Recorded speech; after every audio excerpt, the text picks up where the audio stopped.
Hi, I'm Jim Gambone, and I've been a friend of Joe Amato's for a long, long time. And we've had hundreds and hundreds of conversations about a wide range and variety of topics. The one regret I have is that we haven't recorded any of those conversations except in notes that I've taken.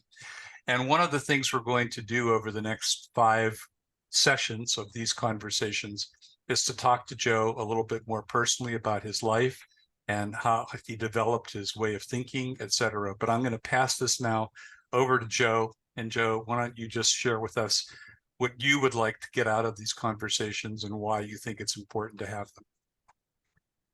Well, it actually comes on the heels of my reading, of my writing of 3 books on self.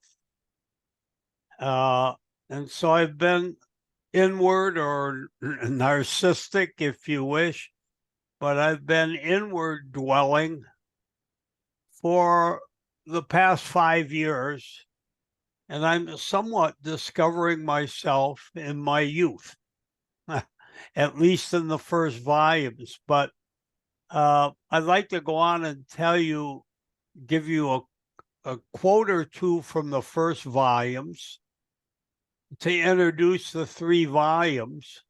Then we'll go to the third volume, the one that we're just completing that hasn't been published yet. And I will begin more or less with where that ends. Okay. So in a way, I'm getting double service out of you, Jim. I'm carrying on a conversation, which I enjoy doing, and I'm getting a chance to, in a sense, write in words what I would be stuck having to write in long sentences over the next 2 years or 3 to finish up. So you're giving me back part of my remaining life, which can't be that long. Well, let's not be pessimistic about that. You're always a person that I see as seeing the glass half full as opposed to half empty. So Okay, well, 85 and 1,000 different reasons. I feel like I'm getting up in years, but my mind still kind of wants to dance. good. Well, let's dance. So Okay. one of the things that we talked about, and I don't know whether you want to start this right now, but we talked about opening up these conversations with a poem that you've written. Are you going to be able to share with us a poem that you've written? I'm going to share probably 3 poems in the course of this talk, Okay. but what I'd like to do is introduce the search for self. In a way, this is this last or most recent volume, yet to be fully published, is the third in my explorations of self. And this, in a certain way, is the beginning of a conversation, a spoken memoir of self. Good. Well, go ahead and share with us what you would like to share. Okay, well, first off, so I don't forget, here's the third. Let me know, Rosie, my You can see granddaughter it. is No, you here. can see it. Okay, this Spring is of the Springs. third book. I'm going to begin literally at the conclusion of this book. Okay. The first 2 books, I have a few quotes that very briefly tell you what they're about. I started this work with a question. Should we think of ourselves as a one or a many? If you want to be personally involved, how many selves are you, Jim? I'm many cells. Okay, well, then you didn't need to read my book. I did read it though, and I really Yeah, liked it. So we think of ourselves as one or many. I concluded and argued throughout, and I could say these works. We are both one and many. So that's in the preface to the first book. Okay. got it. In the second book, I can fool with these paper clips. I wrote in preface to the volume called Body, Vessel, and Sea of Self. The first volume was sort of speculative and dealt with the history of the self in the Western world. Mm-hmm. This volume, The Body of Self, raises the question of just one aspect of the self, and it's the body. And the opening paragraph there is of the preface, this self is one, this self is many. Yes, this self is one, yet many, a complex multitude to be known and shown in different and even contradictory ways, which I do here under the broad and loose proposition that the self is the body and the body is the self. So that's volume 2. And guess what? I think we've done the introduction. Oh no, to the third volume, the one I held up and showed you, I Spring had of Springs, right? the Spring of Springs. I had this prefatory quote. If I could read it, let's see. As I age, I become and discover the child I ever was, or more simply, I age to find myself. So that's kind of an original quote on my own part. I age to find myself. I like that. Yeah. We didn't realize, in the same way if we grow flowers, that we're packed with so many possibilities until we start to bloom. Mm-hmm. And then actually, until the first fall comes or winter, we don't realize yet other possibilities, so to speak. Okay, that's enough of that analogy. So that's that. Today's chat will actually begin with my graduation from the U of M, and then go on through my graduation with a PhD from the University of Rochester, which was the graduation date, or I should say the closing date I was there was simultaneous with the marriage of my wife of 50 years, our first and permanent home in rural southwestern Minnesota. I will take that up in our second talk, what marriage meant to me, but I will end this entire talk with a long poem to my wife, Kathy, who I was married for 55 years. How does that strike you? It strikes me very good as a map, and let's get started. Right. Let's hear this story. All right. Well, to get one narrative, you often crush and break up 100 stories into different assorted stones. And then if you're not careful, you mix it into a monolithic cement. So it's hard to break yourself up into bits. But having done that, it's still important to remember the bits are important. They're just not part of some homogenized lingo you gave yourself. So anyhow, I left the U of M strong,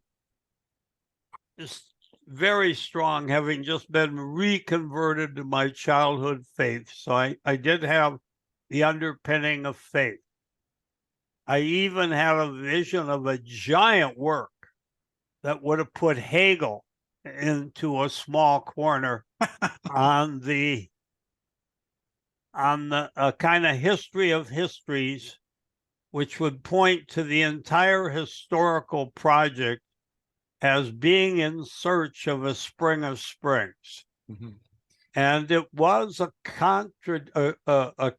criticism of modernity. In a way, even though it's not pleasant, there's some truth if you said, hey, that Joe Amato is an anti-modern. And I would have to play, c'est vrai, mon ami, it's true, my friend. Je suis un anti-moderne. Okay, well, that's my showing off French for a moment. Can I ask Now, a question, Joe? Just a little yeah, question. sure. When you were at the University of Minnesota, was there anybody or Michigan? any University of Michigan, excuse me, when you were at the University of Michigan, was there anybody, any particular professor or any particular work that really hit you and inspired you to get this more grand thought about what you would like to do? Well, that's altogether great. It'll allow me to jump, which I'm hoping to do with this kind of prosaic narrative I wrote before starting these conversations. Yeah, the junior year, I fell in love with a course titled The History of History, which, with my proclivity towards philosophy, I quickly converted it beyond to the question of a history of time. And what will run throughout my education, my talking, I soon began, not immediately, but step by step, and we'll explain that. I began to think everything can be given a history, be it intimacy, be it the history of toothpaste, the screen door, or your closet. They all have histories. So knowing the past or the genesis of a thing is the best way to know it. This, of course, not only endeared me to the teacher, Stephen Tonser, a German historicist who was also deep in English history. And it opened the door for me to just a variety then of history works. But from him, was concentrating on the very history of history for a whole year course, which is quite unusual. So we were getting at the philosophy of history, not by abstraction, which I tend to like, but we were getting at it by literally telling or describing the history of great historians. And that fellow's name, and he became a monitor, a mentor, and I later wrote an article on him, was Stephen Tonser, who in all sense was trained at the advanced point of history at that moment, which was German history. French history hadn't snuck under the door yet, but it was working on it. And by the late 60s or early 70s, all sorts of French intellectuals and their varied approach to things started to crop up. So how's that strike you? Did I No, give you some? that's very helpful. And basically what you're talking about is historiography, right? The history of histories, or the study of history. Yeah, that was the other word you could use for it. Historiography, which is technically the graphine, the writing of history. And the one patron saint of it all, if there is one, happens to be an Italian from Naples, and that's Vico. Vico wrote a book called The New Science, and in it, he was taking on Cartesian rationalism predicated on I think, therefore I exist. Vico argued you exist because of the sum of the past, and you'll find yourself in the sum of the past. And that's the strange, from I'd say a progressive American point of view, that's a strange way to go at it, but we know ourselves and the present by delving into the past. It's it's cut out to make everyone a history major. And I, hook, line, and sinker, I went for it. Although I did like the irrationalities of Spanish literature that I was teaching at the time, Unamuno, Ortega y Gasset, Mhm. Cervantes. I got a handle for Spanish literature, its morbid side, its picaresque side. And at the same time, I was starting to indulge in Russian intellectual history, which is filled with all of the visions of being modern but losing our Slavic background. Mhm. So it gave me a lot to percolate in my head. I guess. Meantime, I didn't know anything about my body, and I was an only child who would find himself somewhere down the road. For a long time, Did you actually think that you would actually find yourself down the road? Or I is it a was sort of conscious thought or an confident. unconscious thought? Well, that might have just been a presumption. Uh, yeah, you're right. I maybe wasn't all that confident, but with the mix, well, that's why I started with the phrase, I kept my childhood religion. Mhm. It returned with a literal conversion when I was a junior or a second semester senior at the university. Mhm.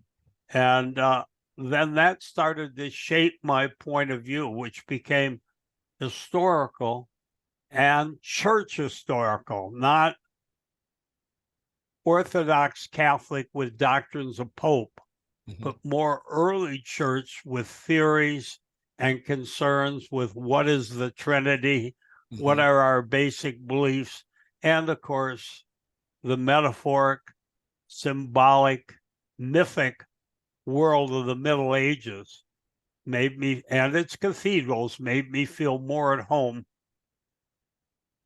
than modern coffee shop. And so I remained, you might say, a 13th century mind caught in the 20th century. Could you talk just a little bit about this conversion process? Because I think that that's really important. What is it? What did it mean to you? And how did this conversion process start where you actually found your old religion after having been away from it for a while? Well, it simply went to an ongoing despair about, I was terribly cynical. As a freshman and sophomore at the University of Michigan, show me any idea or any belief, and I would practice doubting it. Hmm. I became a reflex cynic. And that wore on me. And I, of course, looked for some kind of the salve or the healing power of a friendship. And it'd be nice if it were a woman. And at the end of one totally failed date that didn't even result in a kiss, or a kiss that was so cold that I might as well have been thrown into the winter, off I went and left her place. Got so far from her place in an empty field, threw myself on the ground, half wept, talked to God, and got up saying, I believe in God. So it was literally come to the front of the altar, but no one was talking to me other than my own mind. And the front of the altar was a grassy field. Wow. I mean, That's a great image. well, okay, alone in a field, believing again. Yes. But I don't know how much, I honestly can't say. How much was it an act of underlying will? I needed a relationship with the world I left to come to the University of Michigan, or I needed some coherence for the future, and I wasn't getting it out of progressive ideas. Most of them sounded silly and naive, and I'd already learned enough complexity of the world that the entire Enlightenment and the enlightened thinkers, which include a lot of the great American thinkers, all struck me as superficial. Hmm. And they didn't know what a Spanish poet said in, I believe, 16th, might have been 17th century, Jorge Manrique. And he had those great lines that ran through my head like a loose deer in the spring. Como se pasa la vida, como se viene la muerte. Hmm. How time is going by and death is coming. And in a certain way, I use death as not just a measure of my own finitude, but the finitude of the world around me. That, coupled with choosing history rather than philosophy as a mode, was crucial. That's great. So thank you for giving us that background of where Okay. I don't want to interrupt your train of thought though. No, it's delightful because you're allowing me to skip all these pages that I would be reading. Another thing that I'd like to add, a thorough autobiography or biography should probably tell, which I do in the Spring of Springs, how I was philosophic, read philosophy, even read some fairly complex philosophy, medieval philosophy about forms and essence and things of that sort when I was in high school. Hmm. And I thought, even though it would defy my parents and my uncles, I might be a philosopher. And when people ask me, well, what are you going to do for a living? I was going to have to say, I don't know. I'll think about it. And leaving that aside, I went to the chairman of the philosophy, a famous, I didn't know that at the time, a famous author of books on advanced symbolic logic. Hmm. Copy, his name is, or Copy. I think it's Copy, it said. His office is in no other place than an office in a building called Angel Hall, but with a double L, Angel Hall. And I went there and he wasn't in as I expected him to be. So I went to where the graduate students were. And I asked a couple of them, what's all this? They had two boards filled with symbols, and I was terrible in advanced algebra. And this looked like advanced algebra squared. And I asked them, what are you working on? And they said, we're working on a truth formula. And that I didn't wait for the chairman to show up. I immediately left Angel Hall, choosing Mason Hall, where the historians were located. So you weren't that impressed with the truth formula, huh? I thought if that's how you get at the truth, you can't do it, or if you get there, it's not worth arriving. I was blessed with quick judgment, which might have come from my mother, who was a speedy mind, speedy opinion, and would turn everything into her lip. The old saying about her from one of her cousins, the lip or the tongue will be the last organ to go on that woman.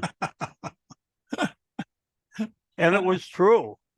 And if you had a converse person talking about my father, conservative, regulated, generous, but discreet, that would have described him.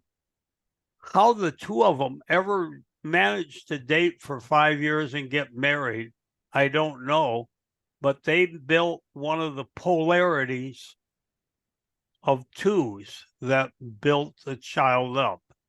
This solitariness increased in Boy Scouts as I learned to canoe and hike alone. Mm-hmm.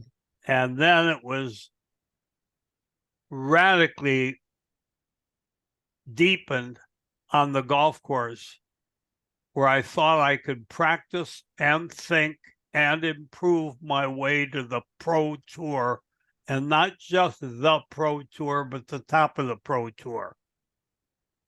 Eventually, to summarize, I decided that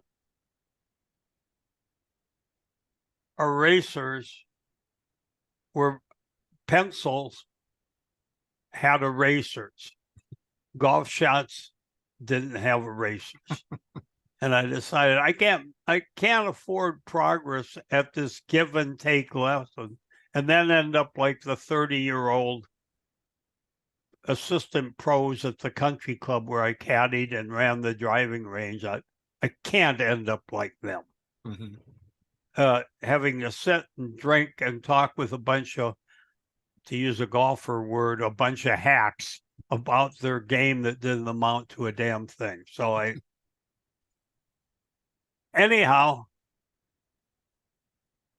I chose history over philosophy. I think that's where I started. That's where you were. We were. History over philosophy.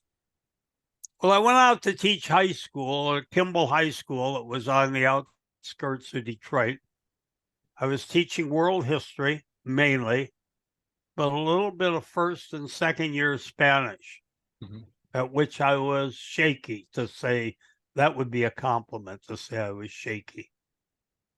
But nevertheless, there I was teaching at a good high school, making $4,700 a year in the fall of 1960. And I had a long drive to work on a very, very busy 8-mile road, which is a border road in Detroit, from my parents' house where I was staying out to a school called Kimball, a new school, but it was short teachers and long on students. So I had 5 classes, most of them with 37 students. That was the supposed maximum. And chaos room, homeroom. So that was the day. So a 40-minute drive to a demanding job, and then a 40-minute ride home at the beginning. I was only saved by the CBC, the Canadian Broadcasting System, both its jokesters, its music, and occasionally sights along the way. One that made me shudder but got my attention, took me off the traffic, was the sale of a bomb shelter on the front cement of a gas station. So I could buy my security at that gas station as well as fill my tank up. I couldn't quite digest what was coming of the world, but it was proof it wasn't all good. Right. So that was the school. I found, I'm being very simple, I generally like freshmen and sophomores. Seniors were beyond teaching. They knew everything that a novice teacher like me could even imagine. And I, at most, could be a butt for their bad jokes. So there were some discipline problems there. The administration, composed as usual of group of people I took to be social climbers, they were not helpful when it came to doing anything other than pleasing the parents. And that meant taking care of the children and shipping you into order. So I wasn't a great fan of administrators. And fellow teachers didn't have a hell of a lot to say. Some were busy shopping, had their mind in shoes or household comforts. Those were mainly the women teachers. Or the old men that hung by the furnace room that were members of the teachers' union, with whom I had natural sympathies, with my father, a union head in Detroit, Western Union's union. They weren't. I got tired of their cynicism and their anxious quest for retirement. So I found almost zero friendship among the teachers. I could go further, but I won't go through each personality. But on a personal level, at this time, having made this decision about choosing history over philosophy, were you able to was there any bringing of that sort of decision into this high school teaching process at all, or were they completely divorced from each other? It was a bit mixed, a bit menza, a bit, but on the whole,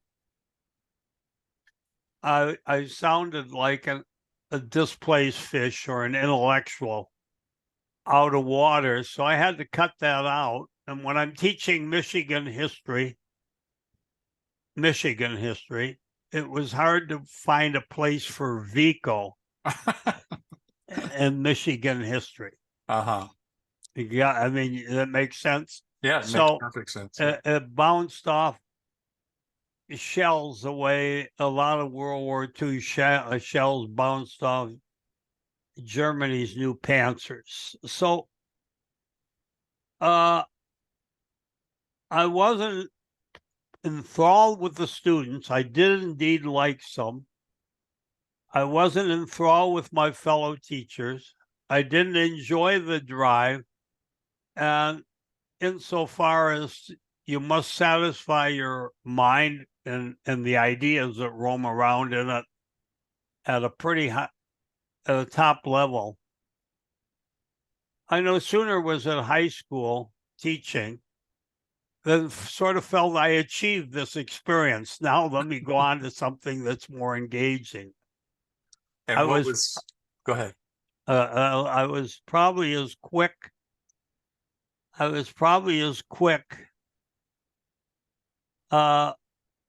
Not quite as quick getting out of high school. It took me 2 years to get out of high school teaching as I quit philosophy. I didn't do it on the same day. And I was loyal and thought to be a fairly good teacher and did like conversing with the kids, but it wasn't your cup of tea. That's the right phrase. I was going to use that too, Jim. Cup of tea. It wasn't my cup of tea. So I had visions still that were theological. I didn't see theology at this time as opposite. It's very important to history. Some people say, "Oh my goodness," or pulls apart. I saw theology as one of the great sciences or studies generated over time as people tried to apply central Jewish truths and myths or Christian truths and myths to reality. And I thought in theology, I could develop this. And so it was an idea that I go to the University of Louvain in Belgium, which was known for some of its French theologians. And you had to speak French to go to the University of Louvain. So I began to prepare, starting right away my first summer in high school, studying French, graduate reading French, but also language French. I spent a lot of time in the laboratory. In fact, my good friend Bosco, Fred Bosco, wrote a textbook on how to learn Italian. He was one of the new authors of that say and repeat kind of learning. Mm-hmm. And so I learned French. And I had a vision. I would go to Louvain. I would go over there and see what the Europeans had to teach me. Mm-hmm. But my draft board said, no deal. If you don't get a higher degree than a BA in history, you lose your deferment. Mm-hmm. And I already didn't want anything to do with war or the patriotism that was armed with nuclear weapons. I was of that era where we had really scare of nuclear weapons. Mhm. And I was of the era where if you joined the services, like you could be like Jimmy Carter and be a commander of a nuclear submarine. It doesn't square with me how this fundamentalist Christian could get his God and nuclear weapons and nationalism all in the same arena as so many did without doing some equations that weren't good algebra, as far as I could tell. All right, I have fun saying all that. Is it any fun for you? You got a nice smile on your No, face. I'm enjoying this. This is very good. These are parts of you that we haven't talked about, so this is always interesting for me. And I always learn Okay. something from you, so this is good. All right. Well, I should say I went to Wayne State University, graduate courses in history. I had Bossenbrook, who was from Michigan, German Calvinist, who wrote important books, one, The German Mind. And if any one teacher was a teacher of historiography that was provocative, it was Bossenbrook. Bossenbrook wanted to rescue everyone from modernity. And he'd look out the window and say, look out there. These were the campuses, buildings, Wayne State. They're all cement and brick. And then he'd point right up to her nose, one student, and he'd say, and a woman about 40, look, girlie, they'll paint a square green just for you. Don't feel bad. And he taunted his way through very fine, but not brilliant, but very fine lectures that were in the spirit of stuff I'd heard from Tonser and even one of the big books we used, Iliade and The Eternal Return, which is a great and very important book for me, was there. The second teacher, oh, by the way, Hayden White was a student of Bossenbrook. And if you look up Hayden White, you'll see he's one of the more considered new makers of new history theory. But the other teacher was an Italian, Roberto Giamanco, and he wore his cape over his shoulders, then put his arms through his sleeves, and trotted back and forth the front of the class like he was a Roman movie star getting ready to take maybe a foot bath in the Trevi Fountain. I mean, and anyhow, he was a fine teacher of early European history, and his course on Renaissance early European cultural history was very good. He later went on, wrote a lot, became a producer of Italian television, an essayist, and had really an American Italian reputation of worth the Italian Wikipedia, if you wish. Mm. And so I had those two thinkers.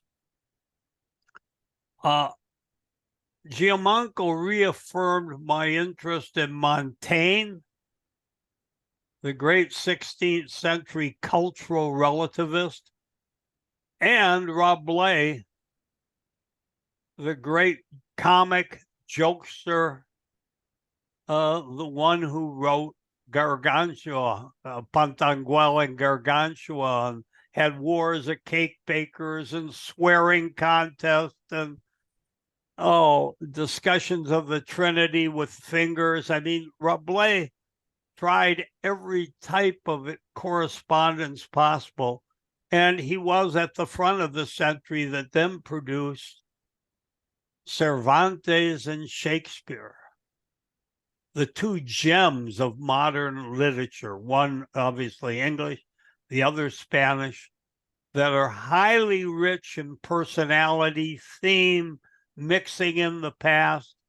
And I won't retell Don Quixote. I kind of hope that anyone who hears this will learn about Sancho Panza and Don Quixote on their own, but that's a great novel. So that course was good. But on the way out of class one day, a fellow Catholic from Detroit's Hamtramck, who I didn't know at all, said to me, "How would you like to stop for a beer?" So over near the Wayne State, just around the corner at a bar, I got introduced to Thaddeus Radulowski, head of many, many Polish national societies, eventually a president of St. Mary's College. And he eventually, I'll have him join us at Southwest State as one of our new faculty where I go. But Ted introduced ethnic history to me, and we talked about everything, the way you and I, Jim, talk. But the very first night he came from class to my basement, he argued that the greatest threat to modern existence was the nation state. I conversely argued, just to be argumentative, no, although I wasn't a Marxist, it's capitalism and the global inequalities and rivalries it spawns. So we were having these mega discussions in the basement around that ping pong table where I'd laid out the universe. Also, while at Wayne, I got to know the Newman Center. The Newman Center was very active and dynamic under a young Paulist priest named Father Walsh, or Joe Walsh, we knew him as. The priest I liked most in my entire life. Anyhow, he was there, and he and his co-priest, I forgot his name, invited none other than Peace and Freedom train picketer Eamon Hennessy to speak. Eamon Hennessy picketed everything, including not taking salaries, from World War I on.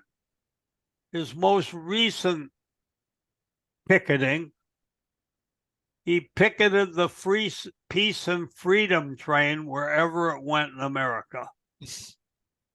He ultimately converted to Catholicism and joined Dorothy Day, which gave me another connection with him.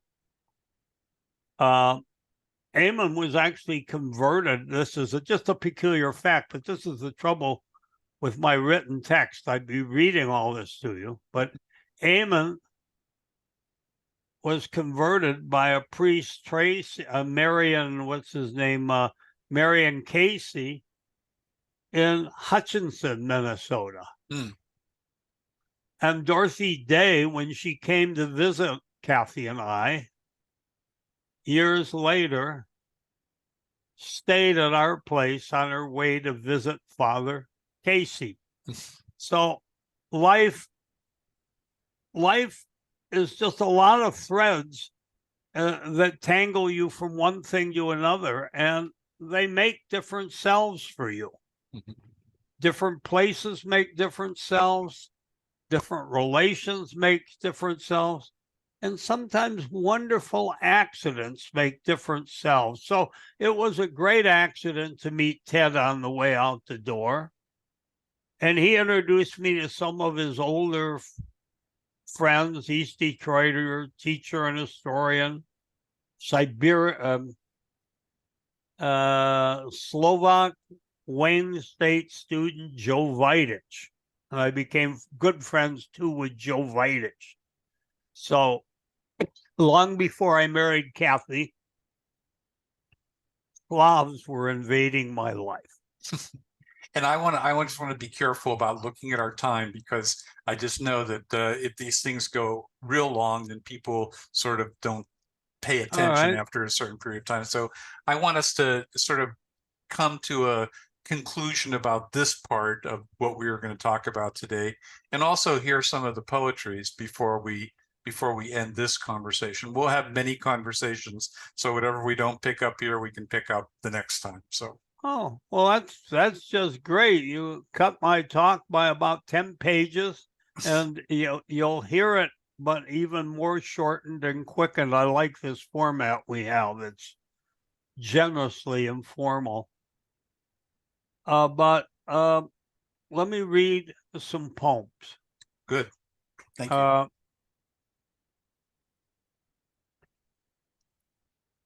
I think it's important that people know that you're not just an historian, or not just an historian of a history of histories writer, but you're also a poet. And I think that's something that you've been doing for quite a while, and you're quite a good poet from my point of view. So it'd be nice to hear some of your poetry to conclude this part of our conversation. Oh, okay. Well, you're going to get two entirely different sets of poems. Okay.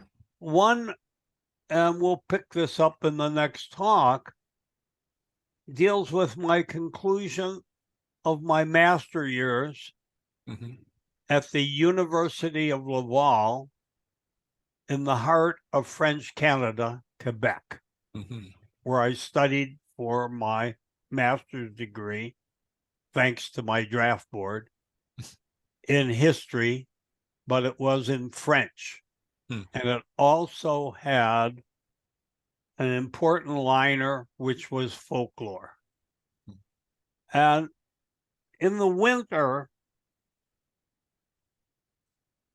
almost never ended. But when I was through with my thesis and through with my exams there, it was time to head home. And it was like the third week in May, and things were just thawing then.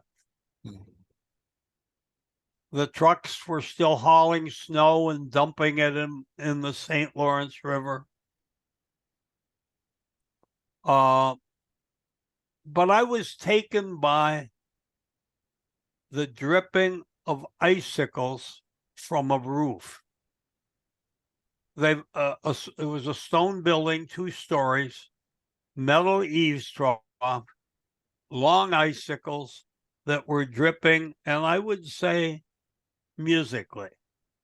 So this became, years later, 50 years later, became a poem about my connection of place and the other word, which historians are keen on, was time. I began to connect place and time. So on a drizzly gray, this is called The Blessed Moments of Liquid Clocks. On a drizzly gray spring day 2 weeks ago, at a social recreation club called The Marsh, facing the marsh of Minnehaha Creek, I sat and drank coffee, pondering the cohesion of fresh raindrops. I'm skipping a little. I ask of the drops, how long will they hold and hang, effortlessly to cling for their small eternity between now and next, falling, dripping, evaporating. Now to quick Quebec. On a bright Sunday, May morning in Quebec, 56 years before, with the spring and winter's loosening ice grip, I remember walking to class at the university. As I entered the old town, my eyes were caught by melting icicles, hypnotized by the syncopated drop that fell from the metal roof of a tall 3-story home. There was a bell choir of melding icicles, falling crystals. They played a symphony to spring's coming glory. That was spring came and I was leaving Quebec. Now, with that poem, let's see if I can find the other.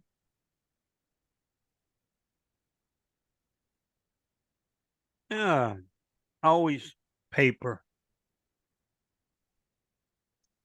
Rosie, can you get me your here is a copy.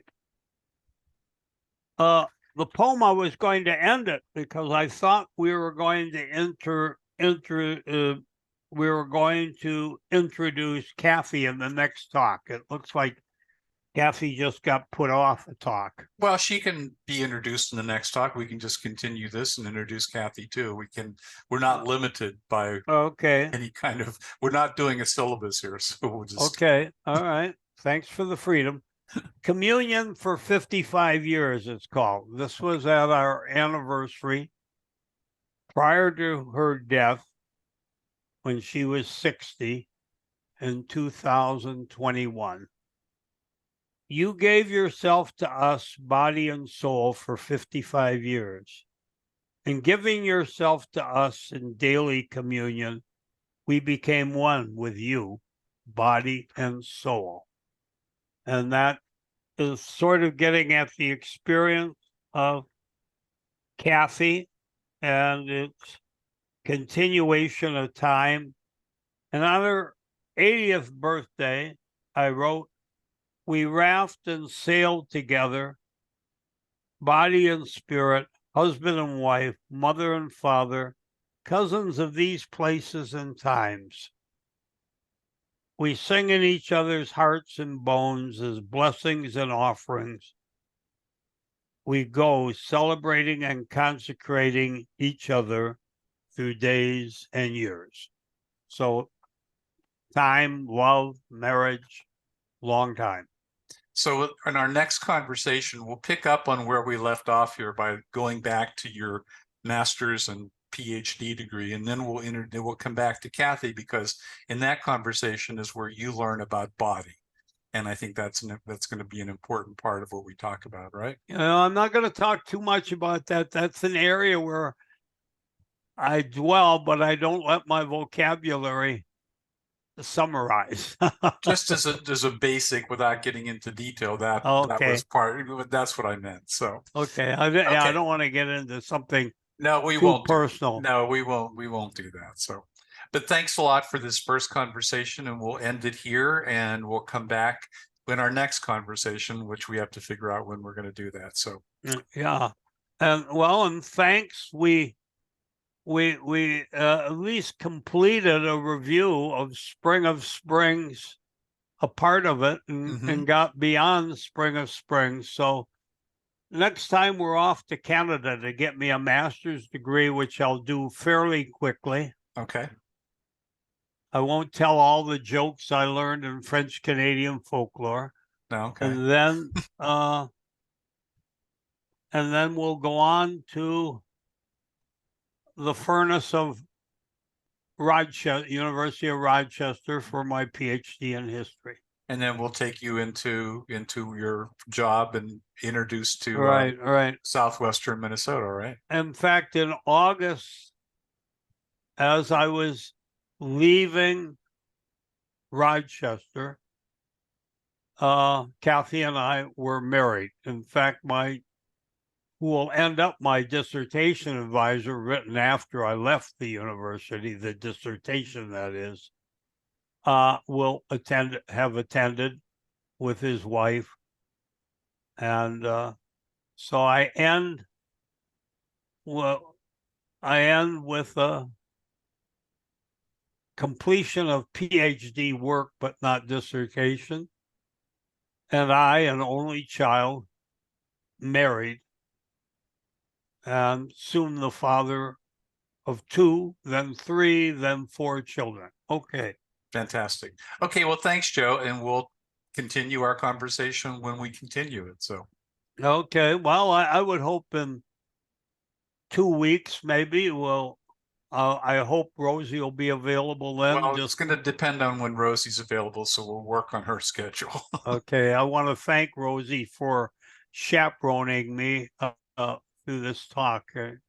And me From too. So everything, thanks, Rose. everything from my hair to the color shirt I have on dealt partially with her advice. Okay, thank you. Talk to you later. Bye.